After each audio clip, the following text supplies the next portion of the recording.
Hello friends, আমি দেবজ্যোতি। তো আজকে আমরা কথা বলবো আমার দুটো সব থেকে পছন্দের সিনেমা নিয়ে, বারাকা এবং Samsara. So this video will be introspective in nature. এবার বারাকা এবং সামসারা দুটোই একটা সিনেমা ট্রায়োলজির পার্ট, এবং বলা যায় সামসারা বারাকার kind of a spiritual sequel, এবং দুটোই একই মানুষ ডাইরেকশন দিচ্ছেন, ক্রিয়েটিভ হেড দুটো সিনেমার পেছনে একই মানুষ।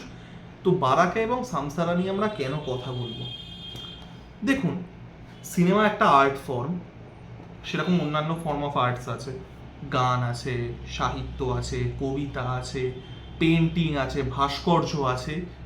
তো সিনেমার সাথে মানে যদি অন্যান্য ফর্ম অফ আর্টগুলো আমরা দেখি, একটা ধরুন খুব ভালো একটা কবিতা বা একটা খুব মিষ্টি গান বা একটা খুব এনরিচিং একটা সাহিত্য, একটা উপন্যাস, সেগুলোর সাথে মানে অন্যান্য ফর্মের যে পিক আর্ট যেগুলো আছে, অন্যান্য আর্ট ফর্মের যে পিক যে বিষয়গুলো আছে, সেগুলোর সাথে খুব কম সিনেমা কম্পেয়ার করতে পারে।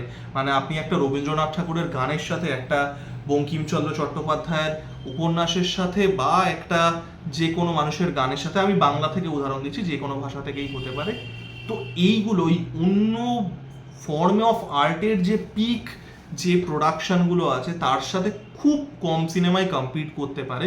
তো বারাকা এবং সামসারা সেরকম দুটো। আমাদের ভারত থেকে উদাহরণ দিলে দুটো সিনেমা অবশ্যই উঠে আসবে, একটা হচ্ছে শিপ অফ থিসাস, আর একটা হচ্ছে তুমবার। তো বারাকা এবং Samsara this are non narrative films. এবার নন ন্যারেটিভ সিনেমা কি? নন ন্যারেটিভ সিনেমা হচ্ছে যেখানে টেক্সট লেভেলে কোনো গল্প থাকে না। সিনেমার দুটোতে আপনারা যদি দেখেন, কোনো গল্প নেই। হ্যাঁ, সাবটেক্সট লেভেলে, অন আ থিমেটিক লেভেল অবশ্যই অনেকগুলো বক্তব্য আছে, সেগুলো তুলে ধরার চেষ্টা করা হয়েছে, but on a surface level there is no narrative story. দুটো সিনেমায় একটাও ডায়লগ নেই, শুধু ব্যাকগ্রাউন্ড মিউজিক আছে এবং সিকোয়েন্সেস অফ ইমেজ আছে, যেগুলো জুড়ে জুড়ে জুড়ে জুড়ে একটা গল্প বলা হচ্ছে। দুটোই কিন্তু ফিচার লেন্থ সিনেমা। তো কেন এই দুটো সিনেমা সিগনিফিকেন্ট? তো বারাকা এবং সামসারা, যেটা বললাম, রন ফ্রিক ডাইরেকশন দিচ্ছেন, এবং দুটো সিনেমাই একটা ফিল্ম ট্রায়োলজির পার্ট। ক্রোনোস 1985-এ এসেছিল, 1992-তে আসছে বারাকা, এবং 2011-এ আসছে সামসারা। ক্রোনোসকে আমি ইনক্লুড করলাম না এটার মধ্যে, যদিও ক্রোনোসও হয়তো আলোচনায় আসতে পারে, কারণ ক্রোনোসে যে বক্তব্যটা তুলে ধরা হচ্ছে বা যে ভিজুয়ালসটা দেখানো হচ্ছে, সেটা আমার মনে হয়নি সেটা মানে it is not refined enough, যেটা গিয়ে 1992-তে বারাকাতে হচ্ছে। বারাকা এটা একটা সুফি শব্দ, বারাক থেকে আসছে, it means blessing. Baraka is my favourite movie of all time. আপনি যদি আমাকে গান পয়েন্টে ধরেন এবং আমাকে জিজ্ঞাসা করেন what is your favourite movie, narrative non narrative সব রকম ধরে, আল সে বারাকা। দিস মুভি, এবং বারাকা এবং সামসারা দুটোই, this movies are breath taking to watch. আমি প্রত্যেককে রেকমেন্ড করব, আপনারা পুরো সিনেমা দেখার আগে জাস্ট সিনেমা দুটো ট্রেলার ইউটিউবে দেখুন। দ্য ভিজুয়ালস, বারাকা এবং সামসারা দুটো সিনেমায় 20টার উপরে দেশে শ্যুট করা হয়েছিল, ইনক্লুডিং ইন্ডিয়া, এবং ইন্ডিয়ায় খুব ফেমাস একটা সিন আছে, সেটাই আমি আসছি। এবার সেখানে just see the quality of visuals. Baraka এবং সামসারা পিওরলি আমি যদি সিনেম্যাটোগ্রাফির দিক দিয়েও দেখি, I am not even going to the thematic, আমি যদি শুধু সিনেম্যাটোগ্রাফির দিক দিয়ে দেখি, এই দুটো সিনেমা তালেও মানে সিনেমার ইতিহাসে স্বর্ণাক্ষরে লেখা থাকবে শুধু সিনেম্যাটোগ্রাফির জন্য। আপনি প্রত্যেকটা সিন, প্রত্যেকটা শট আপনার দেখে মনে হবে এটাকে আমি স্ক্রিনশট তুলে আমার ফোনের ওয়ালপেপার করে দিই, বা আমার ল্যাপটপের স্ক্রিন সেভার করে দিই, বা আমি সেটার প্রিন্ট আউট করে সেটাকে বাঁধিয়ে আমার দেওয়ালে টানিয়ে রাখি। এত সুন্দর this movie is breathtakingly beautiful, এবং ছবির সাথে ছবি জুড়ে একটা থিম তৈরি করা হচ্ছে, যেটা বললাম গল্প কিন্তু নেই, it's not narrative on a surface level. এবং কি নিয়ে কথা বলছে, থিমগুলো কি কি? থিমগুলো কথা হচ্ছে স্পিরিচুয়ালিটি কীরকম, দ্য ট্রুয়েস্ট ফর্ম অফ স্পিরিচুয়ালিটি, মানুষের সাথে প্রকৃতির সম্পর্ক, এবং সেটা রিলিজিয়ান অনুযায়ী। সেটা পৃথিবীর যেগুলো বড় বড় রিলিজিয়ান আছে সেগুলো ছোটোখাটো যে ট্রাইবাল রিলিজিয়ান আছে, আদিবাসী ইন্ডিজিনিয়াস যে রিলিজিয়ানগুলো আছে, সেগুলো প্রত্যেকটাকে তুলে ধরছে সারা পৃথিবী জুড়ে, তাদের কালচার, তাদের কাস্টমস, তাদের আচার, তাদের বিচার, কিভাবে বিশ্বাসগুলো পৃথিবীর বিভিন্ন জায়গায় পাল্টে যাচ্ছে, মানুষের এই যে জীবন, দ্য হিউম্যান নেচার পৃথিবীর বিভিন্ন জায়গায় বিভিন্ন রকম, সেটা উঠে আসছে বারাকাতে। Roger Ebert, who is probably the most famous film critic of all time, তো তিনি একটা কথা খুব সুন্দর বলেছিলেন, যদি কথাটার বাংলা করি সেটা দাঁড়ায় যে ভয়েজার যদি আবার স্পেসে যায়, তাহলে গোটা পৃথিবীকে যদি রিপ্রেজেন্ট করতে হয় একটা সিনেমাকে, ইট শুড বি বারাকা। মানে গোটা পৃথিবীর যত রকমের গ্যামিউট আছে, নেচার, ইমোশন, সব রকমের মানুষ, সব রকমের বিলিফ সিস্টেম, প্রত্যেকটার সাথে প্রত্যেকটা সহাবস্থান, দ্য কনফ্লিক্ট, পুরো জিনিসটাকে ক্যাপচার করছে in the most breathtakingly beautiful way. Baraka মানে আমি আবারও যেটা বললাম, it is my favourite movie of all time, এবং অসম্ভব কি বলবো, মানে আমি থট প্রভোকিং বলবো না, বাট আপনি এই সিনেমাটা যখন প্রথমবার দেখবেন আপনার সাথে এটা থেকে যাবে সারা জীবন। মানে খুব কম সিনেমার ক্ষেত্রে আমি এটা বলতে পারি যে এটার ইম্প্যাক্টটা আপনি যখন ফার্স্ট টাইম দেখবেন, সেটা একটা এভারলাস্টিং ইম্প্যাক্ট হবে। এটা হয় না কোনো সিনেমার ক্ষেত্রে, বা খুব কম সিনেমার ক্ষেত্রেই হয়। তো এই গেল বারাকা। সামসারা আসছে তার 19 বছর পরে, 1992 আসছে বারাকা, 2011-তে আসছে সামসারা। আবারও সিনেমাটোগ্রাফি এবং ডাইরেকশন দিচ্ছেন লনফ্রিক, আবারও 20টার বেশি দেশে সিনেমাটা শুটিং হচ্ছে।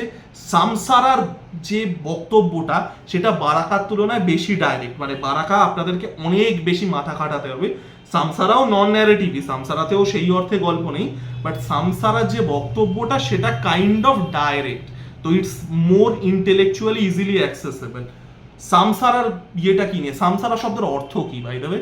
সামসারা শব্দের অর্থ হচ্ছে cycle of life in Buddhism. এবং আমার আজকাল দেখছি অনেকগুলো ভিডিওতে বুদ্ধিজম চলে আসছে, আমি কেন জানি না, হয়তো আমার মুখ লাভ হয়ে যাবে, যাই হোক। তো Samsara means the cycle of life in Buddhism, এই যে জীবন মৃত্যুর যে সাইকেলটা, সামসারা থিমটাও ওইটাই, দ্য সাইকেল অফ লাইফ। এবং এখানে খুব সুন্দর করে মানুষের জীবন এবং হিউম্যান যে এক্সিস্টেন্স এই পৃথিবীতে, সেটার কন্ট্রাস্ট তুলে ধরা হচ্ছে। সারা পৃথিবীর বিভিন্ন জায়গায় রুরাল সেটিংয়ে সেখানে মানুষ কত প্রিস্টিন আছে সেটা দেখানো হচ্ছে, তার সাথে সাথে এই যে মেট্রোপলিটন সিটিজ বুম করছে, এই দুটোর কন্ট্রাস্ট তুলে ধরা হয়েছে। এবং হিউম্যান সাফারিং, যেটা আমি বারাকার ক্ষেত্রেও বলবো, সামসারার ক্ষেত্রেও বলবো, the contrast of the human conditions. বারাকায় একটা সিন আছে যেটা কলকাতাতে শ্যুট করা, কলকাতার একটা বিশাল বড় আবর্জনার যে ডাম্পিং গ্রাউন্ড আছে, সেখানে মানুষ কাজ করছেন, সেখানকার যারা ওয়ার্কার, সেটা মানে তারা মানে মহিলা যারা ছিলেন তারা তাদের বাচ্চাকে মানে তাদের ইয়ের সাথে পিঠে বেঁধে তারা ওই জঞ্জালের মধ্যে, ওই রকম টক্সিক, ওরকম মানে কিলোমিটারের পরে কিলোমিটার জঞ্জাল, ওখানে মানুষ কাজ করছেন। সিনটা জাস্ট দেখলে না আপনাদের গায়ে কাঁটা দেবে। মানে মানুষের মানে হিউম্যান এক্সিস্টেন্সের, এই যে পৃথিবীতে এত মানুষ বাস করে, কিছু কিছু মানুষের এই যে তাদের এই যে বেঁচে থাকাটা সেটা কতটা ডিফিকাল্ট। এবং এটা কলকাতায় শ্যুট হয়েছিল, আমি জানি না এই সিনেমাগুলোর কথা কেউ বলে না কেন। সামসারাতেও এরকম একটা সিন আছে, সালফার মাইনিং, ইন্দোনেশিয়ার সালফার মাইন থেকে আসবে। এবার তো আপনি জানেন সালফার জিনিসটা যথেষ্ট টক্সিক একটা জিনিস, সেটা আপনি যদি বেয়ার স্কিনে থাকেন তাহলে আপনার মানে অনেক রকমের স্কিন ডিজিজ হবে। তো সালফার মাইন থেকে জাস্ট মানে খালি গায়ে লেবাররা বেরিয়ে আসছে, তাদের মানে সারা গায়ে, যেহেতু তারা সালফার ক্যারি করছে হাতে, অন্য কোনো মেশিন না, হাতে জাস্ট ওই মানে ঠেলা নেওয়ার মতো সালফার ক্যারি করছে, তাদের দুই কাঁধে ঘা হয়ে গেছে। বিশ্বাস করুন দেখে না জাস্ট হয়ে যাবেন, গায়ে কাঁটা দেবে, এই রকম কন্ট্রাস্ট তৈরি করা হয়েছে। তো এই যে জিনিসটা মানে it captures gamut of all emotions. আমি আবারও রজার ইবার্টের কথাটাতে ফিরে যাব, যে যদি পৃথিবীকে রিপ্রেজেন্ট করতে হয়, মানুষকে রিপ্রেজেন্ট করতে হয়, মানুষ সব রকমের, পৃথিবীটা যত রকম বৈচিত্র্য আছে, ইট শুড বি বারাকা। এবং সামসারাকেও বলা যায়, সামসারা পরে যখন এসছে 19 বছর পরে বারাকার, তো সব রকম। এবং this movie is very very spiritual in nature.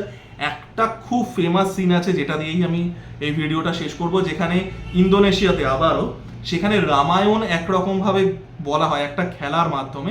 I will not spoil much because এটা বারাকাতেও আছে, এই সিনটা এক্স্যাক্টলি সামসারাতেও আছে, এবং এই সিনটা অ্যাকচুয়ালি অনেক মানে আমি দেখেছি অনেক ভিডিও কম্পাইলেশনে হাইলাইট করা হয়, তো I will not spoil much, but that scene is just the chef's kiss.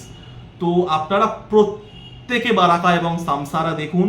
আবারও this movie is not narrative in nature, ন্যারেশনের দরকারও নেই, যেটা বললাম, জাস্ট দ্য ভিজুয়ালস। আপনারা যদি কিচ্ছু না বুঝতে পারেন, শুধুমাত্র ভিজুয়ালস যা দেখানো হয়েছে সারা পৃথিবীকে কেন্দ্র করে দুটো মানে বোধ বারাকা অ্যান্ড সামসারাতে, সেটা itself more than worth it.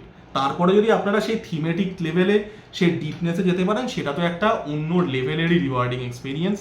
তো প্রত্যেকে বারাকা এবং সামসারা দেখুন। সিনেমা দুটো আনফর্চুনেটলি কোনো মেজর ওটিটিতে অ্যাভেলেবেল নেই, তো আপনাদের কি করতে হবে আপনারা সেটাও জানেন। এবং আমার ভিডিওটা কেমন লাগলো জানাবেন, লাইক, কমেন্ট এবং সাবস্ক্রাইব করে আমার পাশে থাকুন।